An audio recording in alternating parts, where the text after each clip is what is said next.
হাঁটতেছে আল্লাহ রসুল, দুষ্ট ছেলেরা দুই পাশ দিয়ে আল্লাহ রসুলের গায়ে বৃষ্টির মতো পাথর নিক্ষেপ করতেছে। শরীর ছিদ্র হয়ে টপ টপ করে রক্ত ঝরছিল। আল্লাহর রসুলের জুতার মধ্যে গিয়া রক্ত এমন ভাবে লেগেছিল যে জুতা তার পায়ের সঙ্গে আটকে গিয়েছিল। বলেন নাউজুবিল্লাহ। একটা পর্যায়ে আল্লাহর রসুল আর হাঁটতে পারছেন না, জমিনে পড়ে গেলেন, পাথরের মধ্যে পড়ে গেলেন। জিবরাইল আলাইহিস সালাম আসলেন, পাথর সরিয়ে তারপরে তাকে উঠালেন। ইয়া রাসূলুল্লাহ, আপনি বলুন দুই পাহাড়কে একত্রিত করে তায়েফবাসীকে শেষ করে দিই। দয়েই আবু লাহাব তাৎক্ষণিকভাবে উঠে একটা পাথরের টুকরা হাতে নিল এবং সে বলল, তাব্বালাকা আলেহাজা জামানা, যে তুমি ধ্বংস হও, তোমার হাত ধ্বংস হোক, তুমি কি এই জন্য আমাদেরকে এখানে ডাকছালা? এই কথা বলে প্রিয় নবীর চেহারার দিকে পাথরের টুকরাটা ছুঁড়ে মারলো। বলেন নাউজুবিল্লাহ মিন যালিক। হাতে কেহ আবু লাহাবকে দেখলে দৃষ্টি নিমিষের মধ্যেই তার দিকে পড়তো এবং সকলে মনে করত যে এত সুন্দরও কি মানুষ হইতে পারে? রূপে আগুন জ্বলে, একটা কথা আছে না, আবু লাহাবের রূপে যেন আগুন জ্বলতো। মুহাম্মদুর রাসূলুল্লাহ সাল্লাল্লাহু আলাইহি ওয়াসাল্লামের দুই মেয়েকে আবু লাহাবের দুই ছেলের সঙ্গে বিবাহ দিয়েছিল।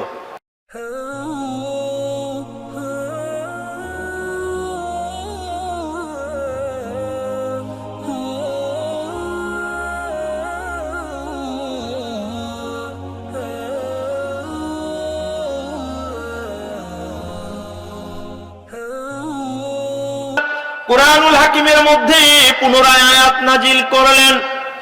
আল্লাহ বললেন, ফাসদাক বিমা তুমারুন ওয়ারিদ আনিল মুশরিকিন। হে রাসূল, আপনাকে যে মিশনের কাজ করার জন্য বলা হয়েছে, এই কোরআনের দিকে আপনি এবারে প্রকাশ্যে দাওয়াত দেন। বলেন সুবহানাল্লাহ। আর মুশরিকদেরকে উপেক্ষা করুন। আপনি দাওয়াতি কাজ করতে গেলে মুশরিকরা যদি কোনো ধরনের বাধা বিপত্তি আপনার সম্মুখে দাঁড় করায়, আপনি থোড়াই কেয়ার করে প্রকাশ্য ভাবে এবারে আপনি দাওয়াত দেন। সম্মানিত সুধী, এই আয়াত নাজিল হওয়ার পরে প্রিয় নবী মুহাম্মদুর রাসূলুল্লাহ সাল্লাল্লাহু আলাইহি ওয়াসাল্লাম সাফা পর্বতের নাম আপনারা শুনছেন না? হাজী সাহেবরা কেউ আছেন নাকি এখানে? ওই একজন হাজী সাহেব।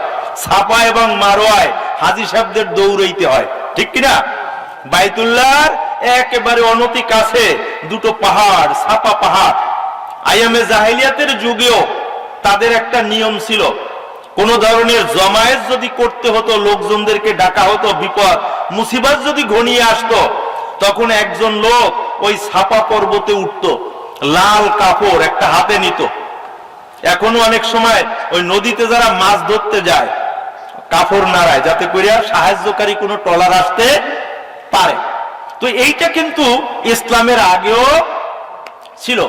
তো আল্লাহ রসুল যখন প্রকাশ্যে দাওয়াত দেওয়ার নির্দেশ পেলেন, তিনি সাফা পর্বতে উঠলেন এক টুকরা লাল কাপড় নিয়ে, এবং তিনি ওখানে উঠে কাপড়টা নাড়ালেন এবং তিনি বললেন, ইয়া সাবাহা, তৎকালীন সময়ের রীতি অনুসারে, যে হে মানুষেরা, তোমরা আমার দিকে আকর্ষিত হও।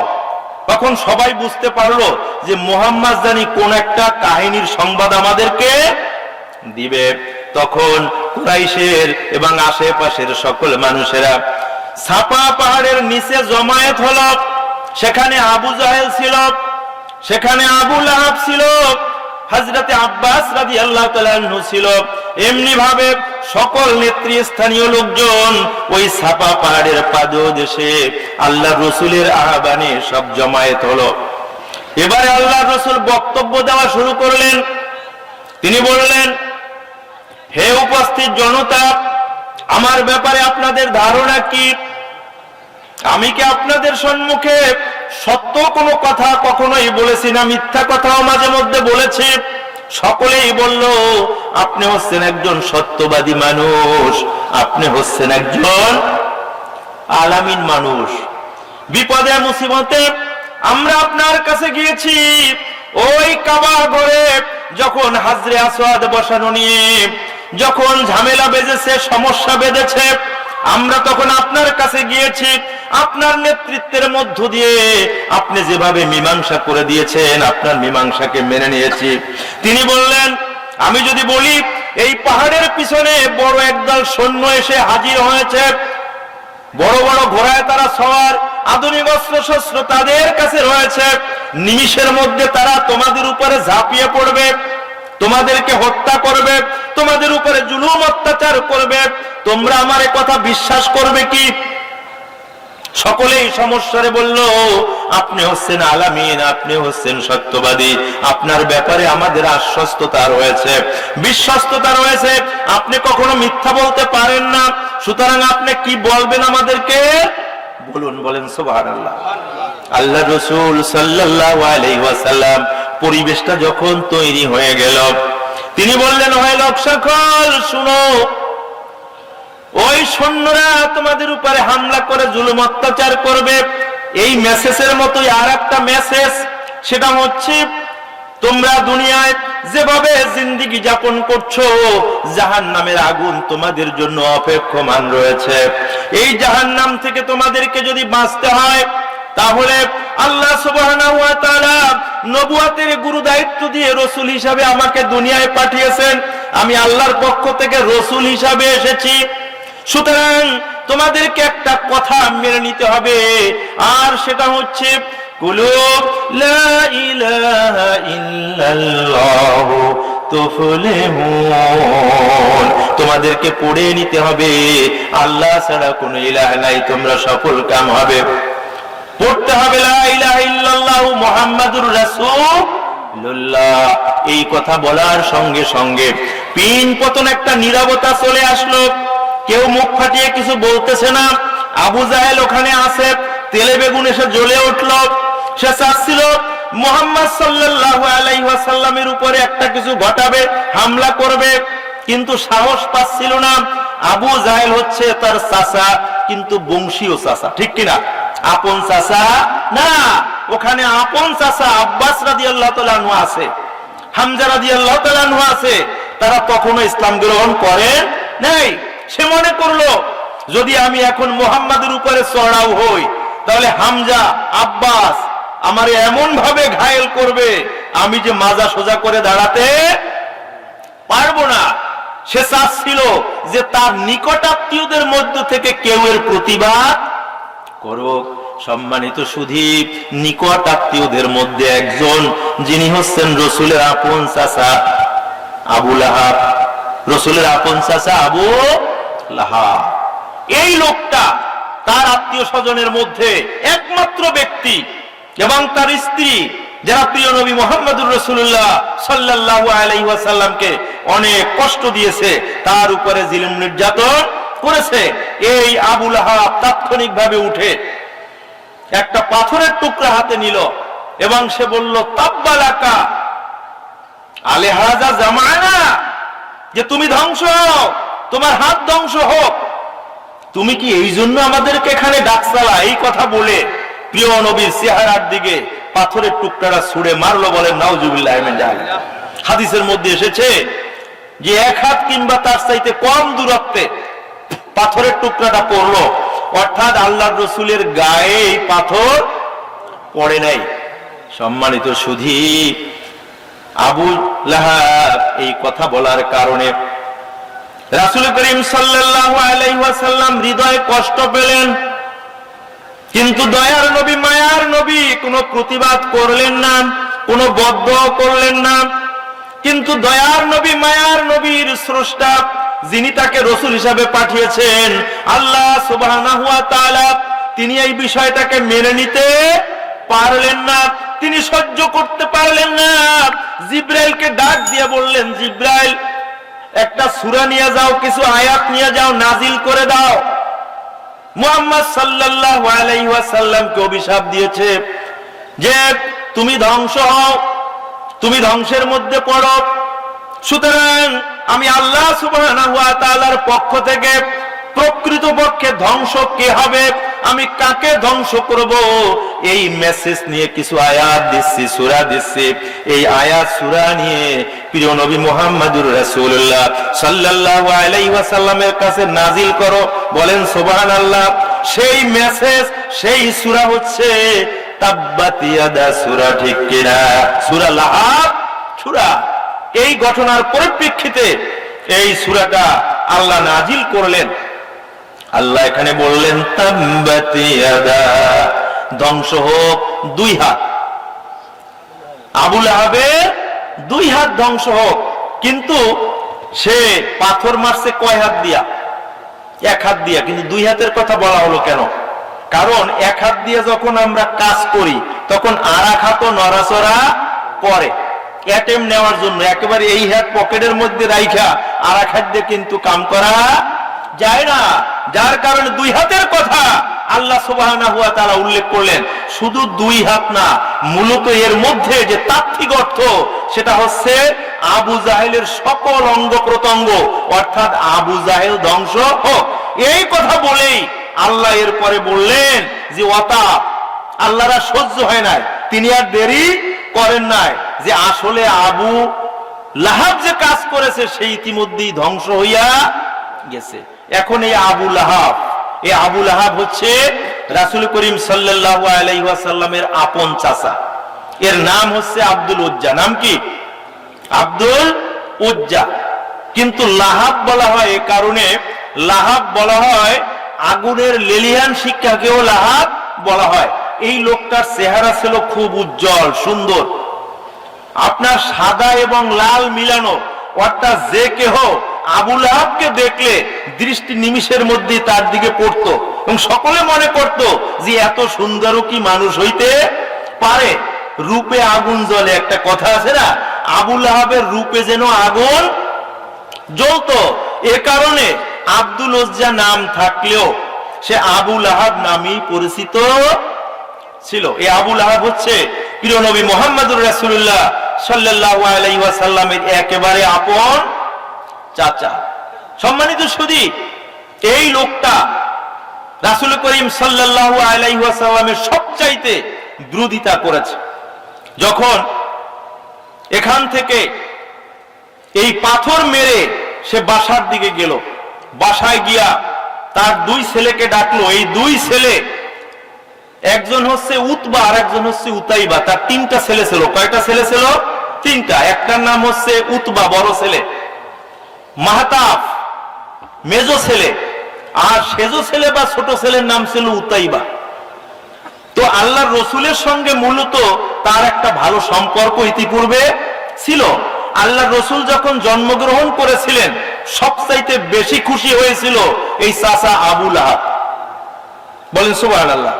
আবু লাহাব বেশি খুশি হয়েছিল এবং এই চাচা ভাইয়ের সম্পর্কটা এত সুন্দর ছিল যে মুহাম্মদুর রাসূলুল্লাহ সাল্লাল্লাহু আলাইহি ওয়াসাল্লামের দুই মেয়েকে আবু লাহাবের দুই ছেলের সঙ্গে বিবাহ দিয়েছিল। বড় ছেলের সঙ্গে এক মেয়ে, আর বড় ছেলের সঙ্গে যে মেয়েকে বিবাহ দিয়েছিল তার নাম হচ্ছে রুকাইয়া, আর ছোট ছেলে উতাইবার সঙ্গে যে মেয়েকে বিবাহ দিয়েছিল তার নাম হচ্ছে উম্মে কুলসুম। এই দুজনকে দুই ছেলের সঙ্গে বিবাহ দিয়েছিল। তাহলে আবু লাহাবের সঙ্গে আল্লাহ রসুলের সম্পর্ক ভালো ছিল, প্রমাণ হয়। কিন্তু একটা কারণে সম্পর্কটা বিনষ্ট হয়ে গেল। কয়টা কারণ? একটা কারণ যে তিনি এক ইলাহের দিকে আহ্বান করেছে, তিনি নবুয়ত পেয়েছেন, তিনি কোরআনের দিকে মানুষদেরকে আহ্বান শুরু করেছেন। এইটা আবু লাহাব মেনে নিতে পারে নাই। কারণ আবু লাহাব জানতো এক ইলাহের ঘোষণা দেওয়ার মানে হচ্ছে আমাদের ফালতু নেতৃত্ব কর্তৃত্ব থাকবে না। আবু জাহেলের যে গভর্নমেন্ট ওখানে ছিল, আমি আগেই বলেছি, সেই গভর্নমেন্টের ধর্মমন্ত্রীর দায়িত্ব কার ছিল? আবু লাহাবের। আবু লাহাব ছিল ধর্মমন্ত্রী। সে মনে করছে যে এক ইলাহের দিকে আমার ভাতিজাদের রাখতেছে, এইটাকে যদি আমরা গ্রহণ করি আমাদের নেতৃত্ব কর্তৃত্ব মাতুব্বারি থাকবে না, আমরা সুদ ঘুষ অন্যায় রাহাজানির সঙ্গে সম্পৃক্ত থাকতে পারবো না। চুরি ডাকাতি রাহাজানি ইত্যাদি নেতৃত্ব লাভ করার জন্য যে কলা কৌশল, এখান থেকে আমাদেরকে ফিরে আসতে হবে এক আল্লাহ সুবহানাহু ওয়া তাআলার কাছে ফুললি কমপ্লিটলি আমাদেরকে আত্মসমর্পণ করতে হবে। মন চাহি জিন্দেগি যাপন করা যাবে না। এখন সে বিরোধিতা শুরু করেছিল। সে সোজা বাড়িতে চলে আসলো কাম ঘটাইয়া। বাড়িতে এসে ওই দুই ছেলেকে ডাকলো, তার মাকে ডাকলো। আবু লাহাবের স্ত্রীর নাম ছিল উম্মে জামিল। কি নাম ছিল? উম্মে জামিল। তার আরেকটা নাম ছিল আরওয়া। কি নাম ছিল? আরওয়া। কিন্তু উম্মে জামিল নামে সে পরিচিত ছিল। ডেকে বলল যে মুহাম্মদ সেইভাবে আমাদেরকে আহ্বান করছে, আমি তাকে অপমান করে এসেছি, তোমরা যদি আমার যথাযথ সন্তান হয়ে থাকো তাহলে মুহাম্মদকে তোমাদের অপমান করতে হবে। বলে নাউজুবিল্লাহ। বললো বাবা কিভাবে তাকে অপমান করলে আপনি খুশি হবেন? যে মুহাম্মাদের দুই মেয়েকে তোমরা দুইজনে তালাক দেবে। বলে নাউজুবিল্লাহ। এই ছোট ছেলেটা বাবার বেশি অনুগত ছিল, আবু তালেবের অনুগত ছিল। বাবা এই কথা বলার পরে সোজা দৌড় দিয়ে প্রিয় নবী মুহাম্মদুর রাসূলুল্লাহ সাল্লাল্লাহু আলাইহি ওয়াসাল্লামের বাড়িতে চলে গেল। গিয়া আল্লাহর রাসূলের নাম ধরে ডাকলো, মুহাম্মদ শুনো, আমি এসেছি তোমাকে অপমান অপদস্থ করার জন্য। তুমি যে ইলাহের দিকে ডাক দিচ্ছ, তুমি যে কোরআনের কথা বলছো, তুমি যে জিব্রাইলের কথা বলতেছো, তোমার জিব্রাইল যে মানি না, তোমার আল্লাহরেও মানি না, তোমার এই কলেমা কিতাবকে আমরা মানি না। শোনো, আমি ডিসিশন নিয়েছি, তোমার মেয়েকে নিয়ে আমি আর ঘর সংসার করব না, তোমার মেয়েকে আমি তালাক দিলাম। বলে নাউজুবিল্লাহ মিন জালিক। এরপরে শুধু এখানেই ক্ষান্ত নয়, রাসূল করিম সাল্লাল্লাহু আলাইহি ওয়াসাল্লামের দিকে, চেহারার দিকে তিনি থুতু নিক্ষেপ করলেন। বলে নাউজুবিল্লাহ মিন জালিক। আল্লাহর রাসূল এত বেশি কষ্ট পেলেন উতাইবার এই আচরণে। আল্লাহর রাসূল স্বাভাবিক কারণে কখনো বদদোয়া করেন না। তার মুখ থেকে বদদোয়া বের হয়ে গেল, হে আল্লাহ, তোমার যত কুকুর রয়েছে এই পৃথিবীতে তার মধ্য থেকে একটা কুকুরকে উতাইবার উপরে তুমি বিজয়ী করে দাও। অর্থাৎ একটা কুকুর যেন উতাইবার জীবনকে শেষ করে দেয়। এই কথা বলল উতাইবা, এই কথা শুনলো কানে। সে ওখান থেকে তার স্ত্রীকে তালাক দিয়ে সোজা চলে আসলো বাড়িতে। বাড়িতে এসে তার মাকে বলল, মা, দিয়ে আসছি, অপমান করে দিয়ে আসছি, তার মুখে থুতু দিয়ে আসছি, আর তার মেয়েকে তালাক দিয়ে আসছি, সুতরাং তার মেয়ে আমার স্ত্রী না। তার মা বলল, তুমি যখন থুতু দিলা তখন সে কি কিছু বলছে? বলছে, হ্যাঁ মা বলছে। কি বলছে? বলছে যে আল্লাহ, আমার তোমার যত কুকুর রয়েছে এই পৃথিবীতে, এই কুকুরদের মধ্য থেকে একটা হিংস্র কুকুর ওর উপরে তুমি প্রবল করে দিও, বিজয়ী করে দিও। ওর মা বললে যে সারছে কাম, এই কথা মুহাম্মদ বলছে। তার মধ্যে একটা বদ্ধমূল ধারণা হয়েছে যে মুহাম্মদ সাল্লাল্লাহু আলাইহি সাল্লামের মুখ থেকে যদি কিছু বের হয় এইটা কোনোদিন রদ হয় না।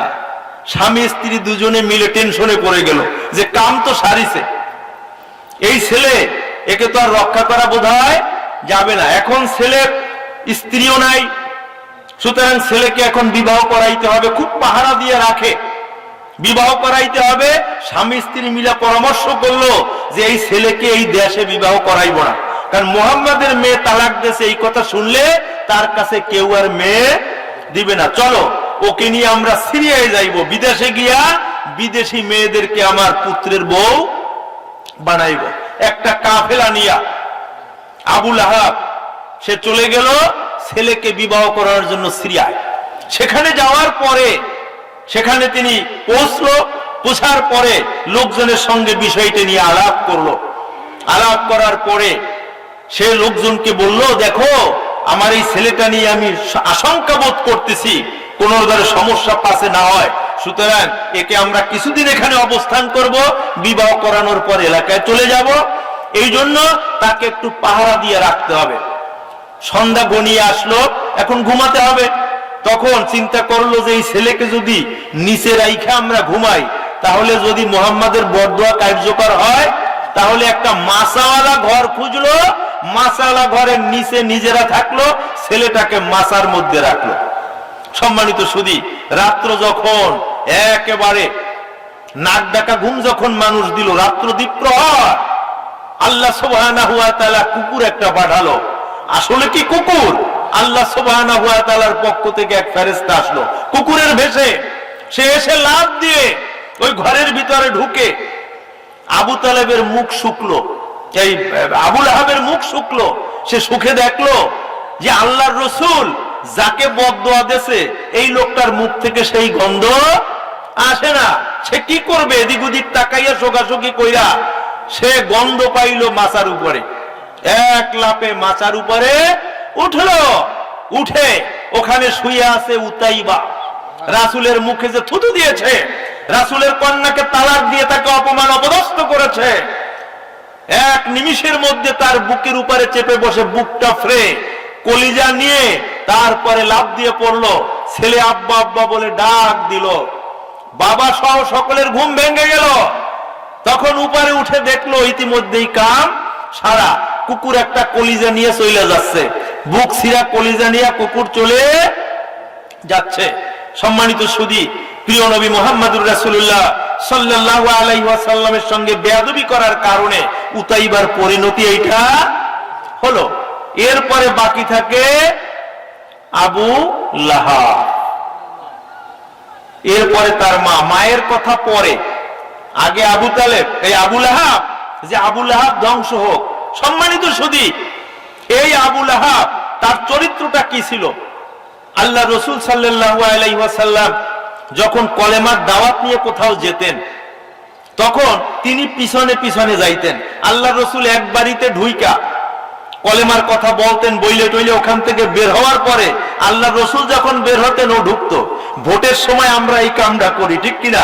এক মেম্বারের লোক যখন এক বাড়িতে যাইয়ে কনভিন্স করে, আর এক মেম্বারের লোকজন পিছনে থাকে, বের হওয়ার সঙ্গে সঙ্গে ঢুইকে তারা ওইটাকে মালিশ করার জন্য তারা চেষ্টা করে। এই আবু লাহাব এই কাজটাই করত। হজের সময় বাহির থেকে যখন লোকজন আসতো, স্বাভাবিক কারণে রসুলের যেহেতু চাচা ধর্মমন্ত্রী, তার কাছে একটু খবর লওয়া লাগে না যে তোমার ভাতিজাদে একটা নতুন কথাবার্তা বলতেছে, এটা আসলে কি? ধর্মমন্ত্রীর ক্লিয়ারেন্স লাগবে। তো তার কাছে যখনই আসতো তখনই সে বলতো যে ও হলো একটা জাদুকর, ও হলো গণক, ও হলো ওর মাথা খারাপ হয়ে গেছে, ওরা আসলে ঠিকঠাক বুদ্ধি নাই। দেখো না, বাপ দাদার ধর্ম থেকে সব মানুষদেরকে ডাইভার্ট করে অন্যদিকে নিয়ে যাচ্ছে, লাত ও উজ্জাত থেকে অন্যদিকে মানুষদেরকে ফিরাচ্ছে। আমাদের দেব দেবী বাপ দাদা 14 গোষ্ঠী যে দেব দেবীর পূজা অর্চনা করেছে, ইবাদত বন্দেগী করেছে, ও সেগুলোকে অসার বলছে। সুতরাং ওর কথা তোমরা শুনবে না, ওর কাছে যাবে না। এভাবে সে কিন্তু ডিউটি পালন করতে আছে। সম্মানিত সুধী, এই অবস্থা করতে করতে একটা সময় রাসূল করিম সাল্লাল্লাহু আলাইহি ওয়াসাল্লাম তো হিজরত করে চলে গেলেন। হিজরত করে চলে যাওয়ার পরে কাফিররা তো শীতল হয়ে গেল, ঠান্ডা হয়ে গেল নাকি? না না, ঠান্ডা হয় নাই। কাফিররা যখন শুনলো যে মুহাম্মদ রাতের আধারে এখান থেকে পালিয়ে গেছে, তাদের দৃষ্টিতে ওরা তো আর হিজরত বোঝে না, বোঝে নাকি? আল্লাহর নির্দেশে যে আল্লাহ রসুল গেছে সেইটা তো ওরা বুঝে না।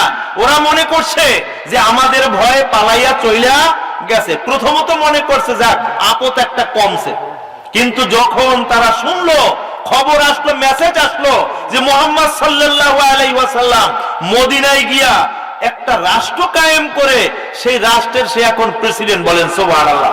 তেলে বেগুলে তারা জ্বলে উঠতে লাগলো, অগ্নি শর্মা, রাগ ক্রোধ তাদের মধ্যে এতটা গ্রহ হলো যে মুহাম্মদ সাল্লাল্লাহু আলাইহি ওয়াসাল্লামকে পাইলে এখনই একটা কিছু কইরা ফেলাবে। সম্মানিত সুধী, যার কারণে কাল বিলম্ব তারা করলো না, শিশু ইসলামী রাষ্ট্রটিকে একেবারে সমূলে বিনষ্ট করে দেওয়ার জন্য তারা বিশাল অভিযান পরিচালনা করার জন্য পরিকল্পনা শুরু করে দিল। দ্বিতীয় হিজরির রমজান মাসে, 1 বছর কেবল ওখানে গেছে, নূতন রাষ্ট্র কায়েম হয়েছে।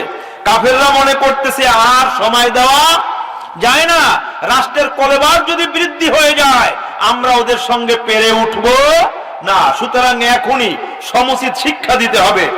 দ্বিতীয় হিজরির রমজান মাসে 17ই রমজান, কতই রমজান? 17ই রমজান, যেটাকে বদর দিবস হিসাবে ঘোষণা করা হয়েছে। মুসলমানরা বদর দিবস হচ্ছে 17ই রমজান। এই রমজান মাসের শুরুতে আবু জাহেলের নেতৃত্বে একটা গ্রুপ তারা চলে গেল মুসলমানদেরকে দুনিয়া থেকে শেষ করার জন্য। সময় মতো প্রিয় নবীকে মেসেজ দিলেন কে? আল্লাহ সুবহানাহু ওয়া তাআলা, যে হে আল্লাহ, হে আমার দোস্ত, হে রাসূল, ওরা তো আসতেছে একটা কিছু করার জন্য, আপনাকে প্রস্তুতি গ্রহণ করতে হবে। আল্লাহর পক্ষ থেকে নোটিশ পেয়ে প্রিয় নবী মুহাম্মদুর রাসূলুল্লাহ সাল্লাল্লাহু আলাইহি ওয়াসাল্লাম সাহাবায়ে আজমানদেরকে নিয়ে বসে গেলেন, আনজার মুহাজিরদেরকে নিয়ে বসে গেলেন। পরামর্শ হলো মদিনা রক্ষার জন্য একটা গ্রুপকে রাখা হলো, আর ওই কাফেরদের মোকাবেলা করার জন্য মাত্র 313 জন মুসলমান নিয়ে প্রিয় নবী মুহাম্মদুর রাসূলুল্লাহ নিজে থেকে প্রধান সেনাপতির দায়িত্ব হাতে নিয়ে বদরের দিকে রওনা দিল। ওই আবু জাহেলের নেতৃত্বে আসা 1000 কুরাইশ বাহিনীর সঙ্গে মোকাবেলা করার জন্য আবু জাহেলের নেতৃত্বে আসছিল 1000, ঠিক কিনা? প্রিয় নবীর নেতৃত্বে কতজন? মাত্র 313 জন। বদর নামক একটা কূপের কাছে গিয়ে উভয় বাহিনী মুখোমুখি হলো।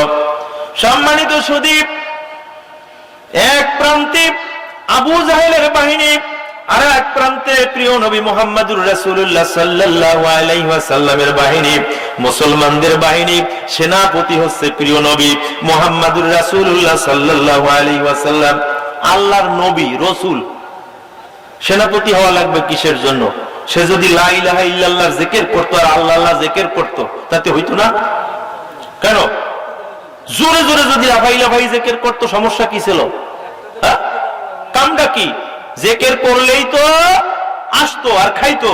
কিন্তু আল্লাহর রাসূলকে একেবারে হিজরত করে মদিনায় যাওয়া, সেখানে রাষ্ট্র কায়েম করা, প্রেসিডেন্ট হওয়া, আবার বহিঃশত্রুর আক্রমণে তিনি চাইলে তো একজনকে সেনা প্রধান বানাইয়ে পাঠাইতে পারতেন। তা না করে ভালো করে চিন্তা করতে হবে, প্রিয় নবী নবী রাসূল হওয়ার পাশাপাশি নিজেই মুসলমানদেরকে নিয়ে সৈন্যবাহিনী নিয়ে প্রধান সেনাপতির দায়িত্ব নিয়ে ময়দানে হাজির। বলেন সুবহানাল্লাহ। আমরা সেই নবীর উম্মত তো নাকি? সেই নবীর উম্মত। কিন্তু আমাদের অবস্থা কি? আমরা সবসময় বাইং ম্যাচের মতো চলতে চাই।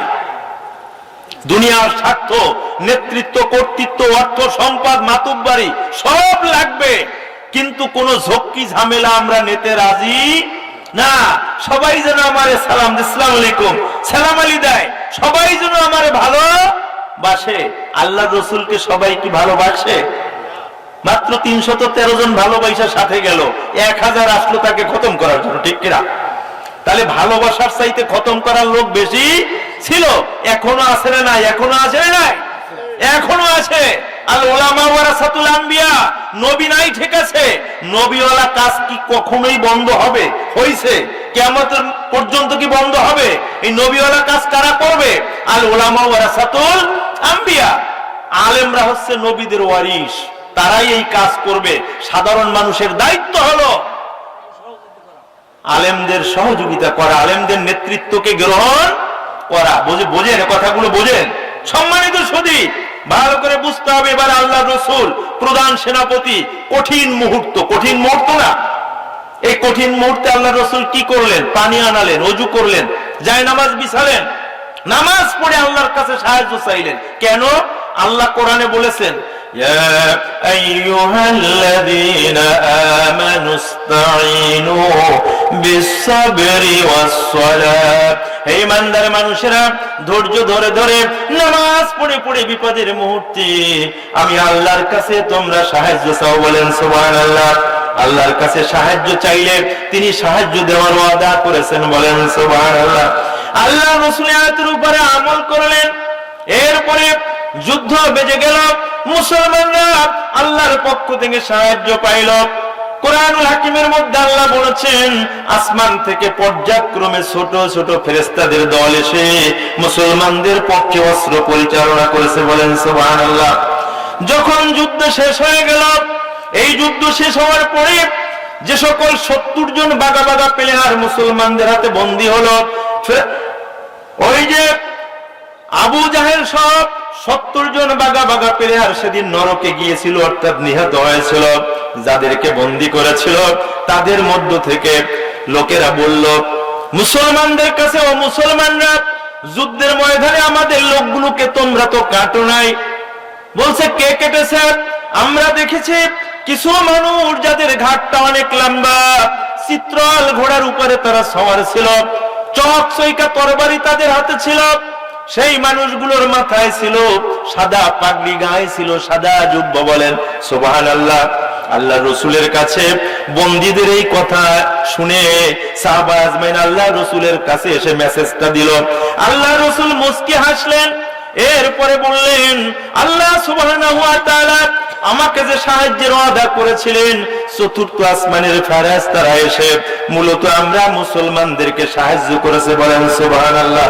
সুতরাং আল্লাহর কাছে যদি যথাযথভাবে সাহায্য চাওয়া যায় তাহলে তিনি সাহায্য করেন। ওয়ামান ইয়াতাওয়াক্কাল আলাল্লাহি ফাহুয়া হাসবুহু, আল্লাহর কাছে যারা ভরসা করে, আল্লাহর কাছে যারা সাহায্য চায়, আল্লাহ তাদের জন্য যথেষ্ট হয়ে যায়, ঠিক কিনা? সম্মানিত সুদীপ, মুসলমানরা বিশাল ব্যবধানে কি হলো? বিজয় লাভ করলো। এই যে মুসলমানরা বিজয় লাভ করলো, ওরা কচু কাটা হইল, এই সংবাদটা আবু লাহাবের কাছে ওই যুদ্ধের ময়দান থেকে একজন আগে ভাগছে, যে পালাইছে, যে ও দৌড়াইয়া আইসা আবু তালেবের কাছে এই সংবাদ, আবু লাহাবের কাছে সংবাদটা দিছে। আবু লাহাব কোনো কারণে সে যুদ্ধে যায় নাই, মূলত সে সম্পদের প্রতি খুব আসক্ত ছিল, কৃপণ মানুষ ছিল। সে একটা লোককে তার পরিবর্তে পাঠিয়েছিল, সেই লোকটার কাছে সে 4000 টাকা পাইতো, কিন্তু 4000 টাকা পাইতো, এই টাকা সে ব্যবসায় লস খাইছে, টাকা দেওয়ার মতো ওর আর কোনো সঙ্গতি নাই। তখন ডাইকে ওরে বলছে, দেখ তুই তো টাকা দিতে পারবি না, তুই তো আমার পক্ষ থেকে যুদ্ধে যা, তাহলে তোর টাকা আমি মাফ করে দেবো। মানে উদ্দেশ্য ছিল ও যাতে যুদ্ধের ময়দানে যাইয়ে বেকায়দায় না পড়ে, আর অর্থ সম্পদটা এখানে বইটা ঠিকঠাক রাখতে পারে। সম্মানিত সুধী, যুদ্ধে মুসলমানদের বিজয় হলো, কাফিররা হেরে গেল। আবু জাহেল সহ বাগা বাগা 70 জন প্লেয়ার যারা নিহত হলো, জাহান্নামে গেল। ওই একটা লোক সে ওখান থেকে বেগে এসে 2-3 দিনের মাথায় মক্কা এসে হাজির হলো, সরাসরি চলে আসলো আবু লাহাবের কাছে। আবু লাহাবের কাছে এসে বলল, হে নেতা, কাম সেরেছে। বলছে, কি হয়েছে? যে আমরা পরাজিত হয়েছি, মুসলমানরা জিতে গিয়েছে। আবু লাহাব বলতেছে, কও কি, কাহিনীটা কি, ভালো করে একটা বলো। ওই লোকটা যখন আবু লাহাবের কাছে কাহিনী বলতেছিল, আবু রাফে করে একটা বালক সেখানে উপস্থিত ছিল। হযরতে আব্বাস রাদিয়াল্লাহু তাআলা আনহুর স্ত্রীও সেখানে উপস্থিত ছিল। আস্তে আস্তে কিছু লোকজন সেখানে এসে হাজির হয়েছিল। ওই লোকটা বর্ণনা করতেছে আর বলতেছে যে আমাদের অবস্থা খারাপ। আমরা যখন যুদ্ধের ময়দানে ছিলাম তখন দেখেছি চিত্রল ঘোড়ায় চড়া কিছু মানুষ, সাদা জুব্বা, সাদা পাগড়ি, বড় বড় দাড়ি, লম্বা ঘাড় বিশিষ্ট, তাদের যে তরোয়ার, সেই তরোয়ারের নিচে যে পড়েছে সে আর রক্ষা পায় নাই। সমানে আমাদেরকে কচু কাটা করতেছিল। আমাদের লোকজন ছত্রভঙ্গ হয়ে গিয়েছে, দিক বিদিক ছুটোছুটি করেছে। আবু লাহাব বলতেছে, বলো কি তাহলে ওই লোক কারা? এই আবু রাফে এবং আব্বাস রাদিয়াল্লাহু তাআলা নূর স্ত্রী, তারা ইতিপূর্বে কলেমা পড়ে মুসলমান হয়েছিল। আব্বাস রাদিয়াল্লাহু তাআলা নূর মুসলমান হয়েছিলেন, কিন্তু মুসলিম হওয়ার কথাটা প্রকাশ করে নাই। কাফেররা সন্দেহ করছে আব্বাস রাদিয়াল্লাহু তাআলা আনহুকে, সে বোধহয় তার ভাতিজার দিকে ঝুঁকা গেছে। সে বলছে, না আমি মুসলমান হই নাই। ঠিক আছে, তুই মুসলমান হইছো কিনা প্রমাণ হবে, চলো আমাদের সঙ্গে যুদ্ধে যাইবা। যদি যুদ্ধে যাও তাহলে বুঝবো যে তুমি মুসলমান হও নাই। আব্বাস রাদিয়াল্লাহু তাআলা আনহু ওখানে যুদ্ধে গেলেন, কিন্তু মুসলমানদের হাতে তিনি বন্দী হলেন। ওই যে 70 জন বন্দীর মধ্যে তিনিও একজন। এদিকে আব্বাস রাদিয়াল্লাহু তাআলা আনহুর স্ত্রী গোপনে গোপনে ইসলাম গ্রহণ করেছিলেন, এবং তারই একজন ভৃত্য, দাস, চাকর আবু রাফে, সে ইসলাম গ্রহণ করেছিলেন। দুইজনের কথা তারা দাঁড়াইয়া শুনতেছে। যখন বলতেছে যে চিত্রল ঘোড়ায় এই জাতীয় লোক দেখেছি, ওই লোকটা জিজ্ঞাসা করছে, নেতাজি বলেন তো তারা কারা? ও বলে না।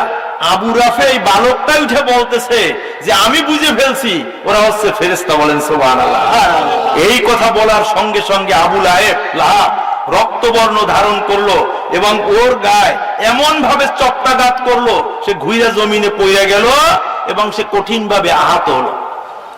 আবু রাফে পরে বর্ণনা করেছেন যে আমি ছোট মানুষ হইলে কি হবে, যখন আমার উপরে আঘাত করলো, আমার সমস্ত শরীরের মধ্যে রক্ত জোশ মারলো, আমিও পাল্টা আক্রমণ করলাম আবু লাহাবের উপরে।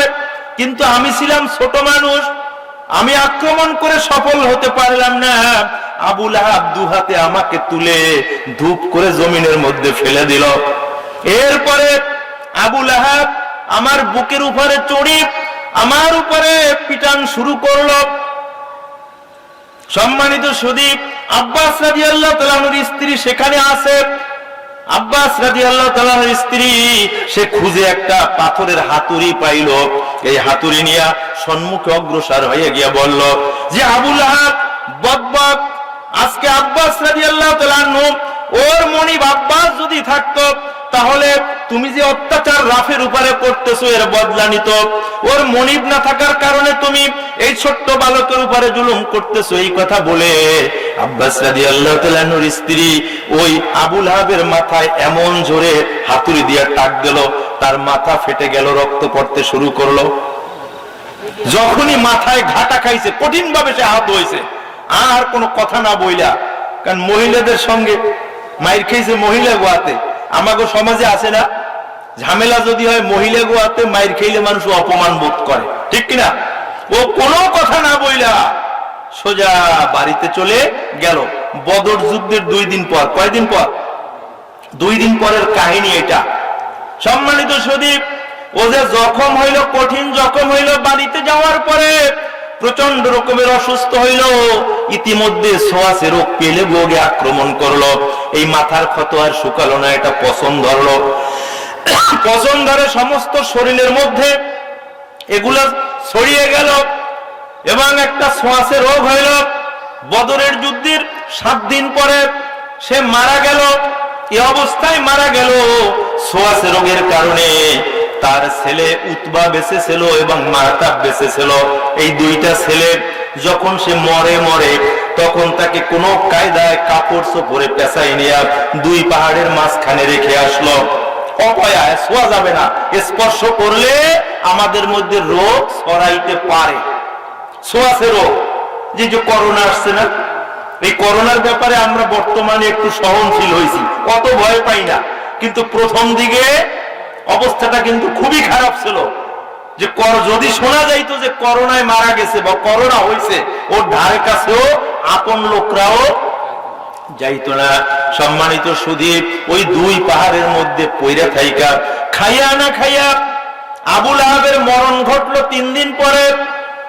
এরপরে তাকে দাফন দেওয়ার কোনো লোক নাই।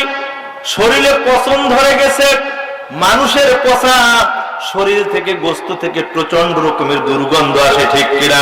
আস্তে আস্তে দুর্গন্ধ লোকালয় চলে আসলো। মানুষেরা অতিষ্ঠ হয়ে গেল, কেউই তাকে দাফন করার জন্য এগাচ্ছে না। ইতিমধ্যে পথিক হিসাবে কিছু নিগ্র লোক, কিছু কালো বর্ণের মানুষেরা ওই পথ দিয়ে অতিক্রম করতেছিল। তারা আবু লাহাবকে দেখে চিনল, তার সন্তানদেরকে বলল যে তোমরা কোন ধরনের মানুষ, যে আবু লাহাব ওখানে মরে রয়েছে, তোমরা তাকে মাটির ভিতরে ঢুকাচ্ছ না। আবু লাহাবের ছেলেরা বলল যে ভাই, আমি তোমাদেরকে আমরা পারিশ্রমিক দিব, টাকা পয়সা দিব, তোমরা একটু তাকে মাটির মধ্যে ঢুকানোর ব্যবস্থা করো। কোনো মতে সাথে একটা গর্ত করা হইল এবং ওই গর্তের মধ্যে লাঠি সোটা দিয়া গুতাইয়া ঠেইলা ঠুইলা তারপরে ফেলা হইল। এরপরে পাথরের পর পাথর দিয়ে তাকে চাপা দেওয়া হইল, চাপা মাটি যেটাকে বলা হয়। তাহলে আবু লাহাব ধ্বংস হয়েছে কিনা? এত বড় মাতুব্বর, ধর্মমন্ত্রী, বিশাল মাতুব্বর, বাইতুল্লাহর আঙ্গিনায় তার বিশাল সভা বসত। সে আল্লাহর রসুলকে মাঝে মধ্যে হুমকি দিত যে মুহাম্মদ, তোমার সভা বড় হয় না আমার সভা বড় হয়? দেখো, তোমার সবার চাইতে আমার সবাই লোক বেশি। সে চ্যালেঞ্জ করত। আল্লাহ রসুল যখন তাকে দাওয়াত দিত তখন বলতো, শোনো, তুমি ওই সমস্ত ওই আযাব গজবের কথা শুনাইও না, বিপদ আপদের কথা শুনাইও না। আমার যে বিশাল রাশি রাশিকারী সম্পদ আছে, আমার যে লোকজন আছে, প্রয়োজন হলে এই সম্পদ দিয়ে আমি সকল ঝামেলা থেকে আমি মুক্ত হইব। কিন্তু আবু জাহেল কি পারে নাই? আল্লাহ বলছেন, তাব্বাত ইয়াদা আবি লাহাবিন ওয়া তাব। আবু লাহাবের দুই হাত ধ্বংস হোক, নিশ্চিত করে আমি বলছি মূলত আবু লাহাব ধ্বংস হয়ে গিয়েছে। সম্মানিত সুধী, এই বদদুয়া কি শুধু আবু লাহাবের জন্য? না না, যুগে যুগে আবু লাহাবের উত্তরসূরি হিসাবে এই পৃথিবীতে আবু জাহেলের চরিত্র নিয়ে যারা আবির্ভূত হবে তাদের জন্য এই বদদুয়া ইতিহাস প্রমাণ করেছে।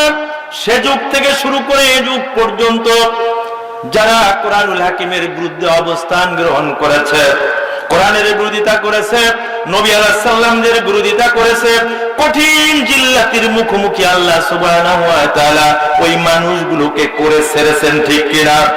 আপনারা হয়তো বলতে পারেন সমগ্র পৃথিবীতে কত কিছুই তো ঘটতেছে আমাদের চোখের সামনে, কই কিছু তো হয় না, আমরা তাড়াহুড়া করছি। কিন্তু আল্লাহ সুবহানাহু ওয়া তাআলা তো তাড়াহুড়া করেন না, তিনি ধৈর্যশীল। তিনি বলেছেন তোমরা ধৈর্য ধরো, ইন্নাল্লাহা মা'আস সাবিরিন, আমি আল্লাহ ধৈর্যশীলদের সঙ্গে আছি, ঠিক কিনা? আমরা করি তাড়াহুড়া করে জলদি জলদি, কিন্তু আল্লাহ সুবহানাহু ওয়া তাআলা ঘটান ধীরে ধীরে। কিন্তু আল্লাহর মায়ের থেকে কেউ রক্ষা পাওয়ার সুযোগ নাই। আজ কিংবা কাল ওই ফেরাউনের গোষ্ঠীর আল্লাহ কিভাবে লোহিত সাগরে ডুবাইয়া পানি খাওয়াইয়া সুবাইয়া সুবাইয়া মারছে, ঠিক কিনা? ওরা কিছুকাল বনী ইসরাইলের উপরে জুলুম অত্যাচার করেছিল, আল্লাহ রশি ঢিল দিয়েছিল, সময় যখন হয়েছে রশি আটকে দিয়েছে, নীল দরিয়ায় সুবাইয়া সুবাইয়া মারছে, ঠিক কিনা? সেই আল্লাহই তো আবু লাহাবকে ধ্বংস দিয়া দুনিয়া থেকে শেষ করছেন। সম্মানিত সুধী, শুধু এই ফেরাউন না, নমরুদের কাহিনী আমরা জানি, বত্তেনাসের খবর আমরা জানি, এমনি ভাবে বিভিন্ন গ্রুপের কাহিনী এবং ইতিহাস আমাদের সামনে আছে না নাই? এখান থেকে আমাদেরকে শিক্ষা নিতে হবে। আবু লাহাব যে চরিত্র নিয়ে দুনিয়ায় বিচারণ করেছিল, রাসূলের বিরুদ্ধাচারণ করেছিল, কোরআনের বিরুদ্ধাচারণ করেছিল, মুসলমানদের বিরুদ্ধাচারণ করেছিল, খবরদার ওই চরিত্র যেন আমাদের মধ্যে গড়ো না হয়, ওই চরিত্রের উপরে যেন আমরা না উঠি। সজাগ থাকতে হবে, সদা সর্বদা আল্লাহর প্রেম হৃদয়ের মধ্যে লালন করতে হবে, আল্লাহর ভয় লালন করতে হবে, রাসূলের মুহাব্বত হৃদয়ের মধ্যে রাখতে হবে, তাহলে আমরা মুক্তি পাইব, ঠিক কিনা? আমাদের আসল ঠিকানা কোথায়? জান্নাতে যেতে চাই না শুধু তাফসীর শুনতে চাই? তাফসীর শোনার উদ্দেশ্য কি? চোখ বোঝার পরে কবরে নিয়ে একটু শান্তি পাই, শেষ বিচারের মধ্য দিয়া পরম সুখের ঠিকানা জান্নাত যেন আমাদের স্থান হয়, এজন্য তো তাফসীর শোনা, ঠিক কিনা? এইটা যদি করতে হয় তাহলে কোরআনের সঙ্গে একটা সম্পর্ক করতে হবে। আবু লাহাবের চরিত্র যাতে আমাদের মধ্যে না আসে সেজন্য সজাগ সচেতন থাকতে হবে। আল্লাহ বললেন মা আগনা আনহু মালুহু ওয়া মা কাসাব। আবু লাহাব ধ্বংস তো হলোই, ওর সম্পদ, ওর যা অর্জন, ওর সন্তান সন্ততি, ওর নেতৃত্ব কর্তৃত্ব, কোনো কিছুই ওকে রক্ষা করতে পারবে না। পারছে? রক্ষা করতে পারছে? সম্মানিত সুধী, সুতরাং সম্পদের মোহে আমরা যেন অহংকার না করি, নেতৃত্বের মোহে আমরা যেন অহংকার না করি। আল্লাহ বলছেন লা তামশি ফিল আরদি মারহা, জমিনের মধ্যে উদ্ধততা প্রকাশ করবে না, অহংকারী হবে না। যেই গাছে ফল হয় ওই গাছের শাখা প্রশাখা উপরের দিকে যায় না নিচের দিকে আসে, বিনয়ী হয়। ইমানদার মানুষগুলো হবে বিনয়ী, ঠিক কিনা? ইমানদার মানুষগুলো হবে বিনয়ী, ধৈর্যশীল। বেঈমানেরা যদি একটু জুলুম অত্যাচার করেও এটাকে আল্লাহর সন্তুষ্টির জন্য ধৈর্য ধরে ধরে মাথা পেতে এগুলোকে যদি আমরা গ্রহণ করতে পারি, সময় মতো সাহায্য করবেন কে? আল্লাহ। এই সাহায্য পাইতে হলে ধৈর্য আপনাকে আমাকে ধরতেই হবে। ইমানদারদের পরীক্ষা আছে, বেঈমানের কোনো পরীক্ষা নাই, আছে নাকি? ছাত্রদের পরীক্ষা আছে, রিকশাওয়ালা, ঠেলাওয়ালা, কৃষক, এদের কোনো পরীক্ষা আছে নাকি? তো ইমানদারদের পরীক্ষা আছে, ইমানহীনদের পরীক্ষা নাই। কি দিয়ে আল্লাহ আপনাকে আমাকে পরীক্ষা করবেন? আমি একেবারে শেষের দিকে সেই আয়াত শুনাইয়া আমি আলোচনা শেষ করব। আপনাদের কষ্ট হচ্ছে নাকি? বেশি সময় না, গতকালকেও তো আপনারা 11টা পর্যন্ত ছিলেন, আমি 11টার মধ্যে শেষ করে দেবো ইনশাআল্লাহ। দুরূদ শরীফ পড়েন সাল্লাল্লাহু وعلى محمد صلى الله عليه وسلم صلى الله على محمد صلى الله عليه وسلم صلى الله على محمد صلى الله. الصبح بدا من طلعته الليل الدجى من وفرته صلى الله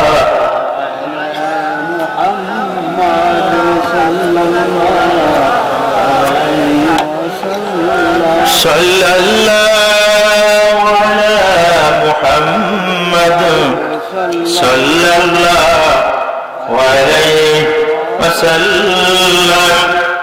সম্মানিত উপস্থিতি, আল্লাহ বললেন আবু লাহাবের সম্পদ, তার অর্জন, সন্তান সন্ততি, অর্থ, বিত্ত, নেতৃত্ব, কর্তৃত্ব, এটা তার কোনো কাজে আসবে না। আমরা দেখলাম কি আসলেই তার কোনো কাজে আসে নাই। আল্লাহ বলছেন অনতি বিলম্বে আমি ওকে শিখাইতো আগুনের ভিতরে ঢুকাইব। কাকে? আবু লাহাবকে। মরণের পরে পাথর চাপা যখন দিছে, কবরের সঙ্গে জাহান্নামের একটা ক্যানেল তৈরি করে দিয়েছেন কে? আল্লাহ। সম্মানিত শুধু একটা নির্দিষ্ট সময় আপনাকে আমাকে দুনিয়া ছেড়ে চলে যেতে হবে, কারণ আল্লাহ সুবহানাহু ওয়া তাআলা যেদিনটা আপনাকে আমাকে তৈরি করেছেন নির্দিষ্ট একটা আয়ুষ্কাল নির্ধারণ করে দিয়েছেন, কতদিন আমরা পৃথিবীতে বেঁচে থাকবো, ঠিক কিনা? আল্লাহ বলেছেন হুয়াল্লাযী খালাকাকুম মিন তিনিন সুম্মা ক্বাদা আজালান। দুনিয়ার মানুষ, তোমাদের আল্লাহ হচ্ছে এমন এক মহান সত্তা যিনি তোমাদেরকে মাটি থেকে তৈরি করেছেন। যেদিনটায় তৈরি করেছেন সেদিনটায় তোমাদের জন্য একটা নির্দিষ্ট আয়ুষ্কাল নির্ধারণ করে দিয়েছেন, হায়াতে জিন্দেগি নির্ধারণ করে দিয়েছেন। ইযা জা আজালুহা ফালা ইস্তাখিরুনা সাআতা ওয়ালা ইস্তাকদিমুন। নির্দিষ্ট সময়টা যখন শেষ হয়ে যাবে, এক মুহূর্ত আগেও হবে না, পরেও হবে না, সময় মতো তার জান খানদানি করে নেওয়া হবে, ঠিক কিনা? সম্মানিত সুদীপ, এরপরে মৃত্যুর পরে জানাজা দিয়া ওই কবরের মধ্যে যখন রাখা হবে, মুনকার নকির ফেরেশতা কবর যারা বানাবে 40 কদম দূরে চলে আসার পরে কবরে হাজির হবে কিনা, প্রত্যেককে 3টা প্রশ্ন করবে। শুধু কি মুসলমানদেরকে প্রশ্ন করবে? হিন্দু, মুসলিম, বৌদ্ধ, খ্রিস্টান, জাতি, ধর্ম, বর্ণ নির্বিশেষে প্রত্যেক মানুষকে মরার পরে এই প্রশ্নের মুখোমুখি হতে হবে। মার রব্বুকা ওয়া মা দীনুকা ওয়া মান নাবিয়ুক। বেঈমান মানুষগুলো যারা আল্লাহর পক্ষে ছিল না, কোরআনের পক্ষে ছিল না, দ্বীনের পক্ষে ছিল না, ওরা জবাব দিতে পারবে না। ওরা বলবে হা হা লা আদরি, হায় হায় আমি কিছুই জানি না। আল্লাহ সুবহানাহু ওয়া তাআলা তখন ওই জাহান্নামের সঙ্গে কবরের একটা ক্যানেল তৈরি করে দেবেন, ড্রেন তৈরি করে দেবেন। প্রজ্বলিত মহা অগ্নিকুণ্ডের লেলিহান শিখা ওই ক্যানেল দিয়া কবরের মধ্যে এসে ওই ব্যক্তিটিকে জ্বালাতে শুরু করবে, ঠিক কিনা? আবু লাহাবকে কবরের মধ্যে রাখার পরে এই ক্যানেল তৈরি করে আল্লাহ সুবহানাহু ওয়া তাআলা জাহান্নামের আগুন দিয়ে তাকে দগ্ধ করেছেন। এখানে সেই মহা সত্যটির কথা আল্লাহ জাল্লা শাআনুহু বলেছেন, সাইয়াসলা নারান যাতা লাহা। অনতি বিলম্বই শিখাইতো আগুনের মধ্যে তাকে ঢুকানো হবে। আমরাতু, তার স্ত্রীকেও, কারণ এই স্ত্রীরও অপরাধ ছিল। কাফেরের স্ত্রী হইলেই যে জাহান্নামে যাবে এমন কোন কথা আছে নাকি? সম্মানিত সুধী, ফেরাউনের স্ত্রীর নাম কি? আসিয়া। কাট্টা ফেরাউন যে রব দাবি করেছিল, সে বলেছিল ও মুসা ও হারুন, কোন রবের দাওয়াত দেওয়ার জন্য আমার কাছে আসছো? আনা রব্বুকুমুল আলা, আমি বড় রব। বলেন নাউজুবিল্লাহি মিন যালিক। এই কাট্টা কাফের ফেরাউন যে আল্লাহকে চ্যালেঞ্জ করেছিল, তার ঘরে সংসার করেছে আসিয়া।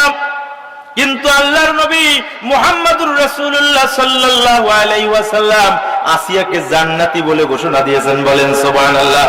কোন কোন রিওয়ায়াতে আমরা পাই জান্নাতের মধ্যে আসিয়ার সঙ্গে প্রিয় নবীর বিবাহ বন্ধন অনুষ্ঠিত হবে, বলেন সুবহানাল্লাহ।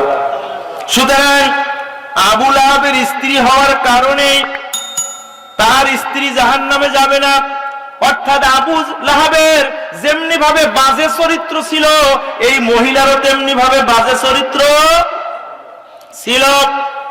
যখন আবু লাহাবের কাছে সে শুনল, যখন আবু লাহাব আল্লাহর রাসূলকে বদদুয়া করলো, আল্লাহ সুবহানাহু ওয়া তাআলা সূরা লাহাব নিয়ে জিবরাইলকে পাঠালো, তখন সাহাবায়ে আজমাইন আল্লাহর রাসূলকে জিজ্ঞাসা করলেন, ইয়া রাসূলুল্লাহ, আবু লাহাবকে বদদুয়া আল্লাহ দিয়ে যে সূরাটা নাজিল করছে, এই সূরার কথা আমরা সকলের কাছে বলবো কিনা? আল্লাহর রাসূল বললেন যে বলো। একজন সাহসী সাহাবী এই সূরাটার মেসেজ নিয়ে দৌড়ে আবু লাহাবের বাড়িতে গেল। আবু লাহাবের বাড়িতে গিয়ে বলল, আবু লাহাবের স্ত্রীর কাছে, স্ত্রীর নাম হচ্ছে আরওয়া, তার ডাক নাম ছিল উম্মে জামিল, মনে রাখতে হবে উম্মে জামিল। তার কাছে বলল, শুনছো তোমার স্বামী মুহাম্মাদের সঙ্গে বেয়াদবি করেছে, যার কারণে আল্লাহ সূরা নাজিল করেছে তোমার স্বামী নাকি ধ্বংস হবে, সেই কথা সূরার মধ্যে বলা আছে। এই কথা শুনে ওই উম্মে জামিল তেলে বেগুনে জ্বলে উঠলো, সে ওখান থেকে বের হলো, মুহাম্মদ কোথায় আছে, কেন এই বদদুয়া সম্মিলিত সূরা আল্লাহর কাছ থেকে আসলো, মুহাম্মদকে শাল্টিং দিতে হবে, বলে নাউজুবিল্লাহ মিন যালিক। খুঁজতে খুঁজতে বাইতুল্লাহর আঙ্গিনায় চলে গেল। আল্লাহর রাসূল তার বন্ধু আবু বকর রাদিয়াল্লাহু তাআলা আনহুকে নিয়ে বাইতুল্লাহর আঙ্গিনায় বসেছিলেন।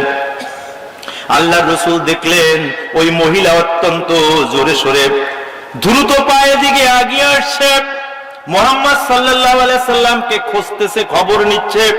আবু বকর রাদিয়াল্লাহু তাআলা আনহু বললেন, ইয়া রাসূলুল্লাহ, ওই দুশ্চরিত্র মহিলা আসতেছে, না জানি কোন অঘটন ঘটায়। আল্লাহর রাসূল বললেন, আবু বকর, ও আমার কোনো ক্ষতি করতে পারবে না, আমাকে হেফাজত করবেন। আল্লাহ বলেন, সুবহানাল্লাহ, আমি কোরআন তেলাওয়াত করব, আমি কোরআন তেলাওয়াত করছি, কি হয় তুমি দেখো। আল্লাহ রাসূল সাল্লাল্লাহু আলাইহি ওয়াসাল্লাম কোরআনের তেলাওয়াত শুরু করলেন, দুজন বসা আছে, মহিলা ওখানে চলে আসলো। আবু বকর বলল, হে আবু বকর, তোমার সঙ্গী কোথায়? দুজন কিন্তু বসা। হে আবু বকর, তোমার সঙ্গী কোথায়? সে নাকি আমার স্বামীকে বদদুয়া সম্মিলিত আয়াত প্রচার করে বেড়াচ্ছে, সূরা প্রচার করে বেড়াচ্ছে। সুতরাং তোমার বন্ধুকে যদি পাইতাম তাহলে আমি উচিত শিক্ষাটা দিতাম, হাতে কতগুলা পাথর আছে। আবু বকর রাদিয়াল্লাহু তাআলা আনহু বললেন, কই, সে এখানে তো দেখছি না। অর্থাৎ তখন সে আল্লাহর রাসূলের দিক থেকে চোখ অন্যদিকে নিয়েছিলেন। মিথ্যা কথা হয়ে যাবে না, ওদিক তাকাইয়া তাকে তো দেখি না। আল্লাহর রাসূল তো পাশে বসা, ওই মহিলার চোখ থেকে আল্লাহর রাসূলকে আড়ালের ব্যবস্থা করালেন কে? আল্লাহ। মহিলা চলে গেল। যখন সে বাড়ির দিকে চলে গেল, আবু বকর রাদিয়াল্লাহু তাআলা আনহু বললেন, ইয়া রাসূলুল্লাহ, কাহিনী তো বুঝলাম না, মহিলা আমার সঙ্গে কথা বললো, আপনি পাশে বসা, আপনাকে দেখলো না। আল্লাহর রাসূল মুস্কি হাসি দিয়ে বললেন, আল্লাহ সুবহানাহু ওয়া তাআলা, আমি যখন কোরআনের তেলাওয়াত শুরু করলাম, ওর আর আমার মাঝে একটা পর্দা ফেলে দিয়েছিল আল্লাহ, যার কারণে ও আমাকে দেখতে পারে নাই, বলেন সুবহানাল্লাহ। কেমন নবীর আমরা উম্মত, চিন্তা করা দরকার না? কত কথাই তো বলা যায়। সম্মানিত সুধী, এরপরে এই মহিলা বাসায় চলে গেল। মহিলা ছিল অত্যন্ত দুশ্চরিত্র। রাসূল করিম সাল্লাল্লাহু আলাইহি ওয়াসাল্লামের ঘর আর তার ঘর প্রায় কাছাকাছি ছিল। আল্লাহর রাসূল এর ঘর, সেটা হচ্ছে বর্তমানে একটা লাইব্রেরি। আল্লাহর রাসূলের নামও দেখছেন না, লাইব্রেরি। সেখানে অনেক কোরআন হাদিস বই পুস্তক, শিক্ষিত মানুষেরা গেলেও কথা বলা যায়, ওখান থেকে বই পুস্তকও আনা যায়। আল্লাহর রাসূলের ঘর কোরআন হাদিসের লাইব্রেরি, শিক্ষার একটা প্রাণ কেন্দ্র। আর আবু জাহেলের ঘর হচ্ছে পায়খানা, একতলা পায়খানা, কয়েকতলা বিশিষ্ট। সকল হাজী সাহেবরা ওখানে গেলেই হাজী সাহেবদের পেট ব্যথা ওঠে, ও জায়গায় একটু পায়খানা করা লাগবে। সম্মানিত সুধী, আল্লাহর রাসূলের ঘর এবং ওই আবু লাহাব আবু জাহেলদের ঘর প্রায় কাছাকাছি ছিল, এক বংশের মানুষ তো, ঠিক না? চাচা ভাইয়ের পর আল্লাহ রাসূল যখন নিজের ঘর থেকে বের হয়ে ওই বাইতুল্লাহ যখন বন্দেগী করার জন্য যেত, রাতের আধারে এই মহিলা কাঁটাযুক্ত গাছের ঠাল পালা এনে পথে বিছিয়ে রাখতো। বলেন নাউজুবিল্লাহ মিন যালিক। সম্মানিত সুদীপ, এই মহিলার চরিত্র অত্যন্ত খারাপ ছিল। এই মহিলা বন জঙ্গলে গিয়ে এই ঘটনার পরে আল্লাহ রাসূলকে তো আর পাইল না। সে চিন্তা করলো পথে কাঁটা বিছাইব, এরপরে জঙ্গলে গিয়ে অনেক কাঁটা এনে পথে বিছাইয়া রাখলো। আল্লাহ রাসূল তো একটু পরে বাইতুল্লাহ যাবে, কিভাবে তার পায়ের মধ্যে কাঁটা ফুটে এবং সে কিভাবে কষ্ট পায় জানালা মেইলা তারপরে সে দেখতেছিল আর খিলখিল করে হাসতেছিল। বলেন নাউজুবিল্লাহ মিন যালিক। আল্লাহ রাসূল বললেন যে ওই উম্মে জামিল সে হচ্ছে আমার চাচী, আমার মা ছোটবেলায় মারা গিয়েছে, আমার বাবা মায়ের গর্ভে থাকতে মারা গিয়েছে।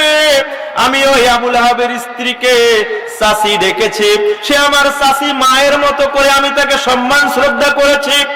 সে আমার পথে কাঁটা দিয়েছে, আমি কষ্ট পাই নাই, কিন্তু যখন দরজা মেলে খিলখিল করে আমার বিপদের মুহূর্তে সে হাসতো, তখন আমার কলিজায় প্রচন্ড রূপে আঘাত পেয়েছি। সম্মানিত সুধী, এই উম্মে জামিলের চরিত্রটা অত্যন্ত খারাপ ছিল।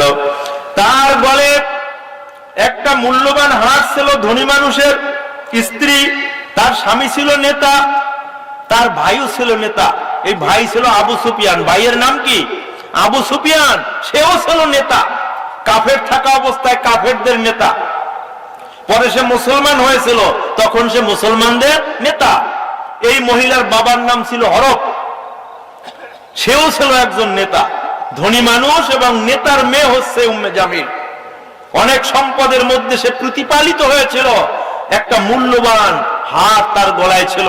সে অহংকার করে বলতো যে মুহাম্মাদের পিছনে লাগজি তো লাগজি, ওর 12টা বাজাইবো, আমার এই মূল্যবান হারও যদি বেচা লাগে, হার বিক্রির সকল সম্পত্তি আমি মুহাম্মাদের পিছনে বিনিয়োগ করব, কিন্তু ওর যতটুকুন 12টা বাজানোর আমি বাজাইয়া ছাড়বো।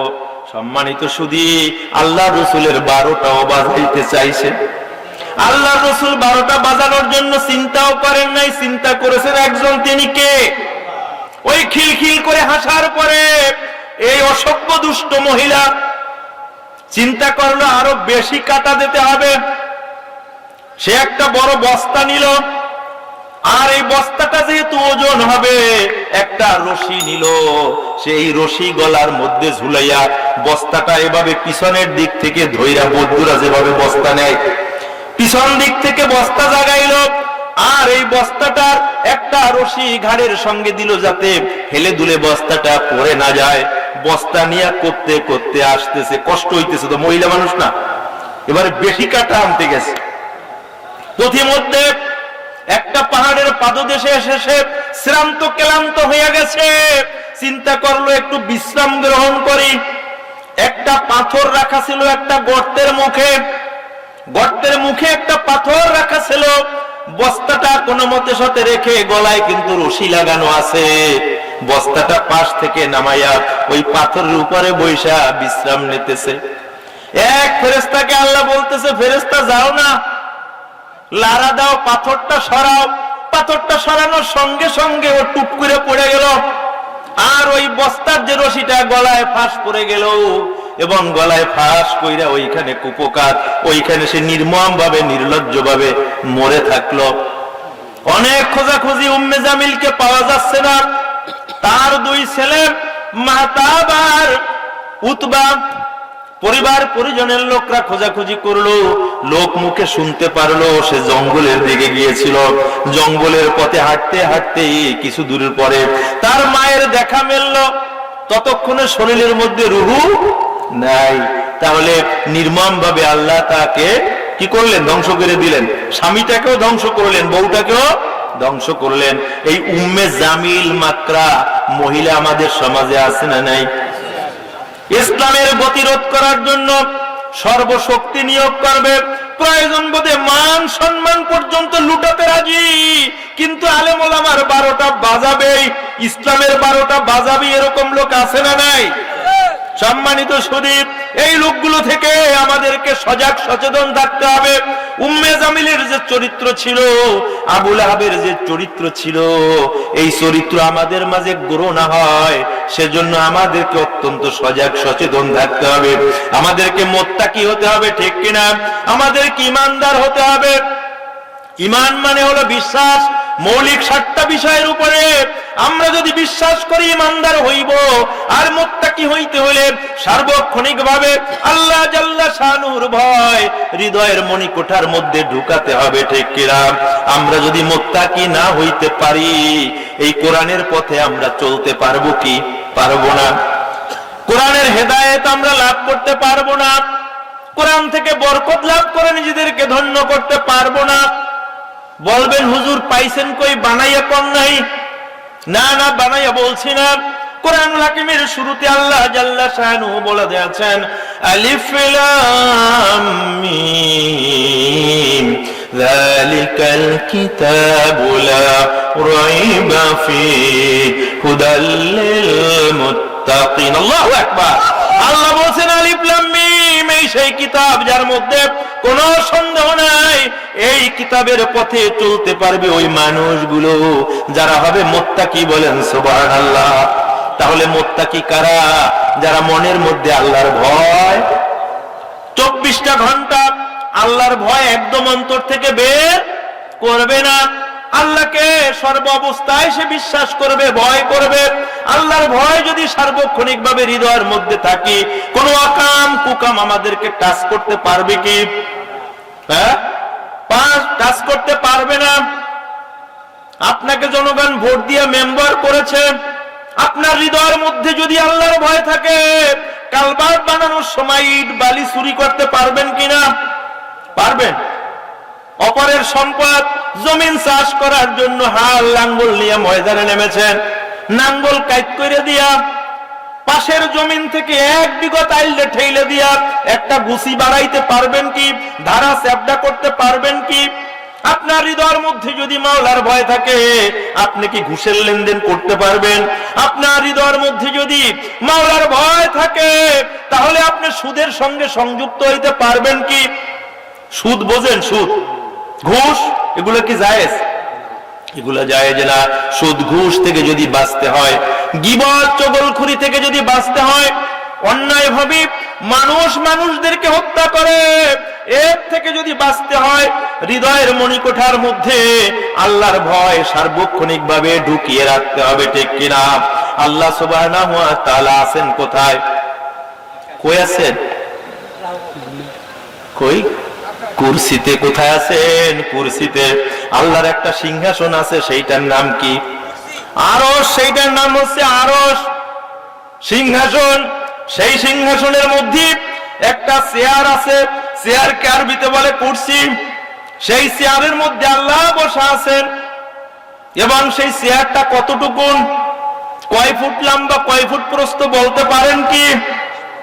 আল্লাহ বলেছেন ওয়াসিয়া কুরসিয়ুহুস সামাওয়াতি ওয়াল আরদ, যে আল্লাহর যে কুরসিটার উপরে বসা, এই কুরসিটা 7 আসমান 7 জমিনকে বেষ্টন করে আছে। বলেন সুবহানাল্লাহ। 7 আসমান 7 জমিন আল্লাহর কুরসির 4 পায়ের তলে। বলেন সুবহানাল্লাহ। ওই কুরসিতে আল্লাহ বসা আছেন। ওখানে বসা থাকলে কি হবে? চিন্তা চেতনায়, বিশ্বাসে, আকীদায় ঈমানদার মানুষগুলো আল্লাহকে হৃদয়ের মধ্যে লালন করতে পারে। আল্লাহ বলছেন দুনিয়ার কোথাও আমি সামাই হই না, চিন্তা চেতনায় আমি ঈমানদার মানুষগুলোর হৃদয়ের মধ্যে, কলবের মধ্যে শামিল হই। বলেন সুবহানাল্লাহ। মাওলাকে যদি মনের মধ্যে ঢুকাইয়া রাখতে পারি আমরা, পারেন, তাহলে কোনো পাপ পঙ্কিলতা আপনাকে আমাকে টাচ করতে পারবে না। অকাম কুকামের ধারে কাছেও শয়তান শত চেষ্টা করে আপনাকে আমাকে নিতে পারবে না। আর আমরা যদি ঈমানদার হই, আর যদি মুত্তাকি হই, তাহলে আমাদের খাবার দাবারের কোনো অভাব হবে না। আসমান জমিনের বরকতের দরজা আল্লাহ খুলে দেবেন কে? বানিয়ে বলছি না, কোরআন থেকে শুনুন। আল্লাহ সুবহানাহু ওয়া তাআলা বলেছেন ওয়ালাউ আন্না আহলাল কুরা আমানু ওয়াত্তাকাউ লাফাতাহনা আলাইহিম বারাকাতিম মিনাস সামাই ওয়াল আরদ। আল্লাহু আকবার। আল্লাহ বলছেন, যদি কোন দেশের মানুষেরা, কোন এলাকার মানুষেরা যদি আমি আল্লাহর উপরে ঠিকঠাক মতো ঈমান গ্রহণ করে, ঈমান আনে, আর যদি তারা মুত্তাকি হয়, আমার ভয় হৃদয়ের মধ্যে রাখে, আসমান জমিনের বরকতের দরজাগুলো ওই দেশের মানুষের জন্য আমি খুলে দেই। বলেন সুবহানাল্লাহ। তাহলে সুখ, স্বস্তি, শান্তি, সমৃদ্ধি, এটার মূলে সম্পদেরও প্রয়োজন আছে, আছে না? এই সম্পদ যদি পেতে হয়, কামাই রোজগার যদি ঠিকঠাক মতো করতে হয়, রুটি রুজির যদি সুন্দর ব্যবস্থা পেতে হয়, তাহলে ঈমানদার হতে হবে, মুত্তাকি হতে হবে। তাহলে আল্লাহ ব্যবস্থা করবেন, ঠিক কিনা? সম্মানিত সুধী, আসনের পরের আয়াতে আল্লাহ কি বললেন? ওয়ামরাআতুহু হাম্মালাতাল হাতাব। আবু লাহাবের স্ত্রীও জাহান্নামের মধ্যে ঢুকবে। হাম্মালাতাল হাতাব, যে কাষ্ঠ পোড়াতো, লাকড়ি সে আনতো, ওই যে বস্তার মধ্যে কইরা লাকড়ি আনতো না? তাফসীর কারকরা বলেছে, কিয়ামতের দিনে আবু লাহাবকে যখন জাহান্নামের মধ্যে জ্বালানো হবে, উম্মে জামিল ওই জাহান্নামের মধ্যে থাকবে। বিশেষ ধরনের একটা লাকড়ির ব্যবস্থা আল্লাহ জাহান্নামের মধ্যে করে দিবেন। উম্মে জামিল তখনও লাকড়ি এনে এনে ওর স্বামীর আগুন যেন আরো ভালো করে জ্বলে, সেই জন্য ওখানে ঢালবে। বলেন নাউজুবিল্লাহ মিন জালিক।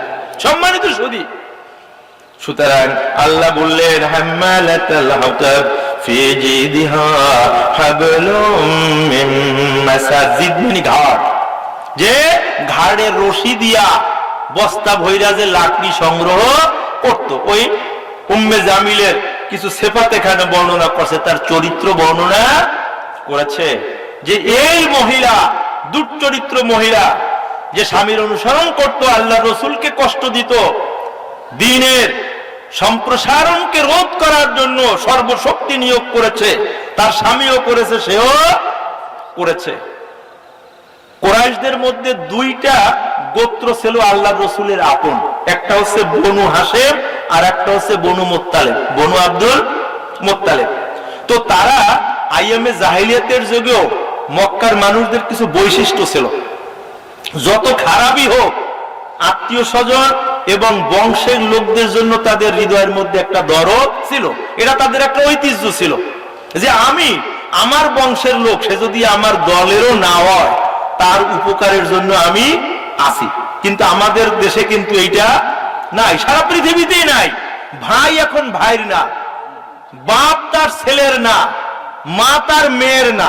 অবস্থাটা কিন্তু এইরকম। এই অবস্থাটা কিয়ামতের একটা চিত্র যেন আমাদের মাঝে গ্রহ হয়ে গেছে অলরেডি, ঠিক আছে কিনা? কিয়ামতের দিনে মাকে সন্তান পরিচয় দিবে না, সন্তান মাকে পরিচয় দিবে না। ওয়াফিরুল মারউ মিন আখিহি ওয়া আবিহি ওয়া উম্মিহি ওয়া বানিহি ওয়া সাহিবাতিহি লিকুল্লি ইমরিহি। প্রত্যেকেই ব্যস্ত থাকবে। সন্তান যাবে বাবার কাছে, বাবা একটা নেকি লাগবে, দিবে না। মায়ের কাছে যাবে, একটা নেকি মা দিবে না। ভাইয়ের কাছে যাবে, দিবে না। বউ বলবে, তুমি যে আমার স্বামী আল্লাহ, আমার ধৈর্যই মনে পড়ে না। সম্মানিত সুধী, সেই চিত্র কিন্তু এখনো আমাদের মাঝে কম বেশি কিন্তু বিরাজ করছে। প্রাণপ্রিয় উপস্থিতি, সুতরাং আপনাকে আমাকে জাহান্নাম থেকে বাঁচতে হবে। সূরা লাহাব থেকে আমরা কি শিক্ষা পাই? শিক্ষা পাই এটা, যে কোন ক্রমে আল্লাহর বিরুদ্ধে অবস্থান গ্রহণ করা যাবে না, রাসূলের বিরুদ্ধে অবস্থান গ্রহণ করা যাবে না। বলবেন, আমরা তো রাসূলের বিরুদ্ধে অবস্থান গ্রহণ করি নাই, একথা আপনারা বলবেন, ঠিক কিনা?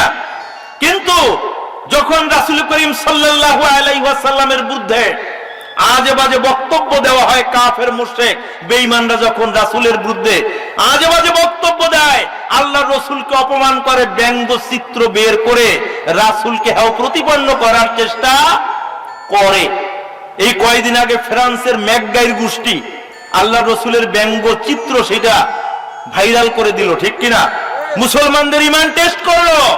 কিন্তু আপনি আল্লাহর রাসূলকে যে ভালোবাসেন, আপনি রাসূলের যে যোগ্য উম্মত, আপনি তেমন কিছু করতে পারবেন না, কিন্তু ফোর্স করেও তো আপনাকে উঠতে হবে।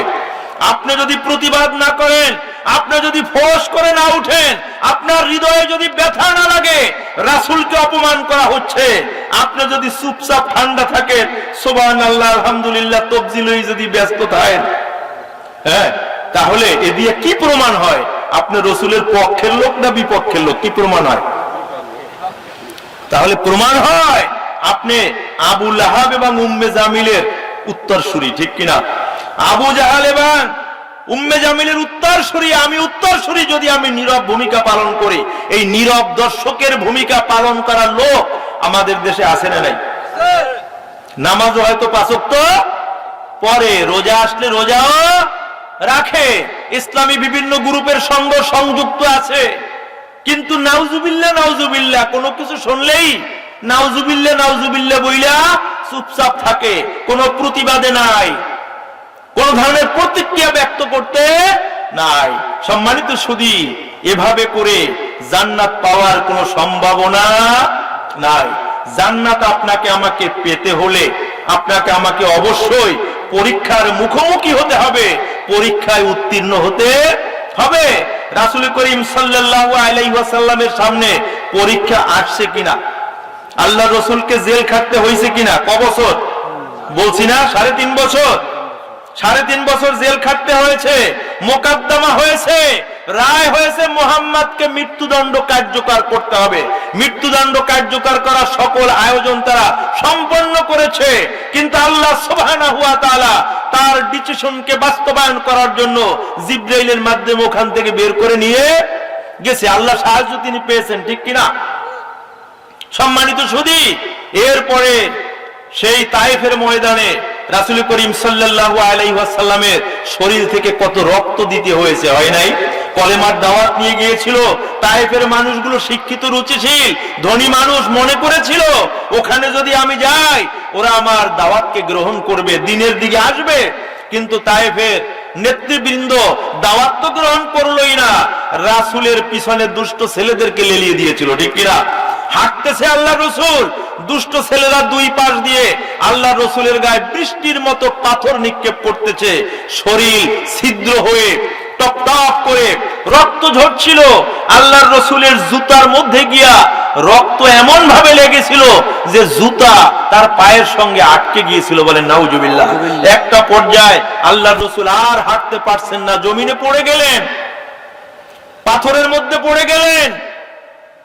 জিবরাইল আলাইহিস সালাম আসলেন, পাথর সরিয়ে তারপরে তাকে উঠালেন। ইয়া রাসূলুল্লাহ, আপনি বলুন দুই পাহাড়কে একত্রিত করে তায়েফবাসীকে শেষ করে দিই। দয়ার নবী মায়ার নবী বললেন, না